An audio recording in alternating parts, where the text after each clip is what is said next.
Everyone knows croissants are French. It's just a fact, right? Like the Eiffel Tower, berets, and saying bonjour. Walk into any bakery in Paris, and those golden, flaky crescents are everywhere. They're served at French cafés, baked in French ovens, and have become the ultimate symbol of French breakfast culture. But here's something that's going to blow your mind. Croissants aren't French. They never were. The entire story you've been told about this iconic pastry is wrong. The shape isn't a French invention. The name isn't originally French. And the first croissant wasn't even baked in France.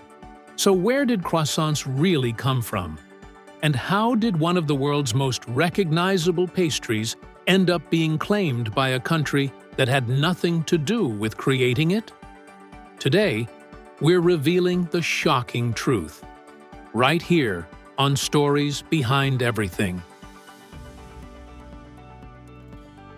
Let's start with what everyone believes. Ask anyone on the street where croissants come from, and they'll say, France, without hesitation. And honestly, you can't blame them. Modern croissants, the buttery, flaky, melt-in-your-mouth kind we know today, were perfected in France. French bakers transformed them into an art form. But perfecting something and inventing it are two very different things. The real origin story begins not in Paris, but in Vienna, Austria, during one of the most dramatic moments in European history. The year was 1683, and the Ottoman Empire was at the gates of Vienna, laying siege to the city. For months, the Ottomans surrounded Vienna, cutting off supplies and trying to starve the population into submission. It was a desperate time, and the city's survival hung by a thread. But Vienna had something the Ottomans didn't expect: determination and a network of bakers who worked through the night. According to legend, these bakers, working in underground kitchens before dawn, heard strange noises beneath the city, digging sounds. The Ottomans were tunneling under Vienna's walls, planning a surprise attack. The bakers alerted the city's defenders. The tunnels were discovered and destroyed, and Vienna was saved. To celebrate their victory and mock the defeated Ottoman forces, Viennese bakers created a special pastry. They shaped it like a crescent moon, the symbol prominently featured on the Ottoman flag. The message was clear: we're literally eating your symbol for breakfast. The pastry was called a kipferl, which means crescent in German, and it became a symbol of Viennese pride and resilience. But here's the thing: these original kipferl weren't the buttery, layered croissants we know today. They were denser, made with a simple dough, more like a sweet bread roll than a flaky pastry. They were good, but they weren't yet legendary. So how did this Austrian creation end up becoming the symbol of French baking? The answer lies with one very famous Austrian woman, Marie Antoinette. Yes, that Marie Antoinette. Born in Vienna in 1755, Marie Antoinette was an Austrian archduchess who married the future King Louis XVI of France in 1770. When she moved to the French court at Versailles, she brought with her a taste for the pastries of her homeland. Among them, the kipferl. French bakers, eager to please the new queen, began recreating these crescent-shaped pastries. But they didn't just copy the recipe, they elevated it. This is where France's contribution becomes undeniable. French bakers took the simple Austrian kipferl and transformed it using a technique called lamination. This involves folding butter into dough over and over, creating hundreds of thin, distinct layers. When baked, these layers puff up, creating that signature flaky, airy texture. They also made the dough richer, adding more butter and refining the baking process. The result was no longer just a crescent-shaped roll. It was a completely new pastry, lighter, richer, and infinitely more delicious. The French called it a croissant, which simply means crescent in French, keeping the name tied to its iconic shape. By the 19th century, croissants had become a staple of Parisian bakeries.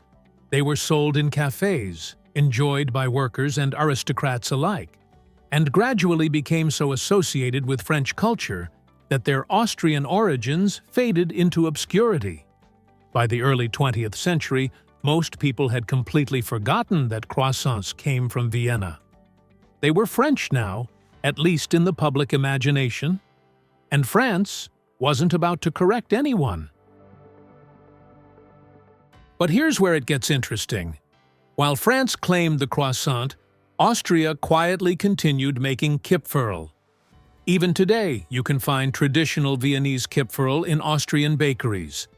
They're usually made with nuts, often filled with jam or chocolate, and they're denser and sweeter than French croissants.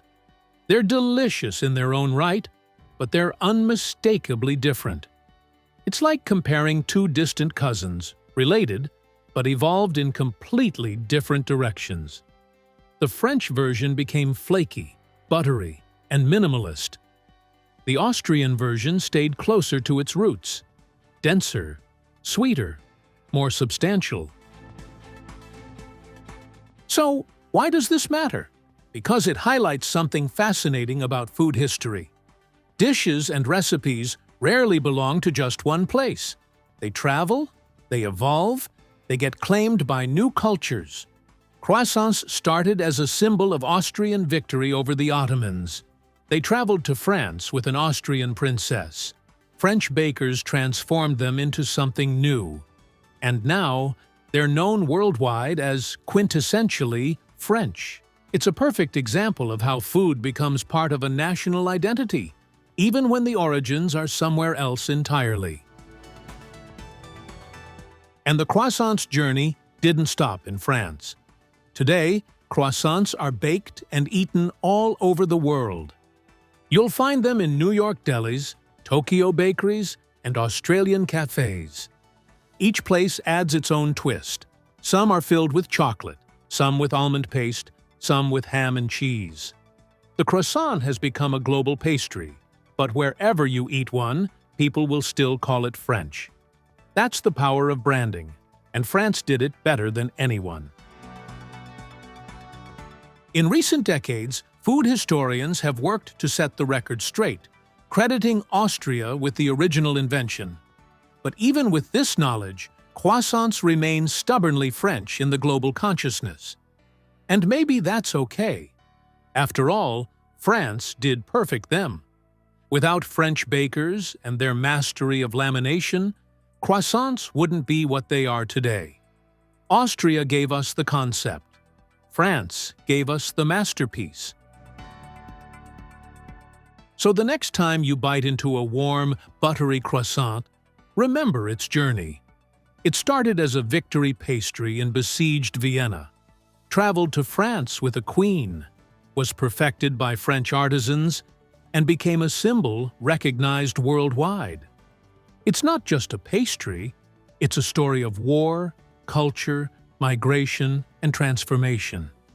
It's proof that even the most iconic foods often have origins that surprise us. Croissants may not be French by birth, but they've certainly become French by reputation. And in the world of food, sometimes that's all that matters. Thank you for watching. If you have suggestions for our next video, feel free to share them in the comments below. We'll be sure to give you proper recognition for your contribution. Thank you for joining us on this exploration through stories behind everything. Don't forget to like, subscribe, and stay tuned for more stories discovered through the smallest details.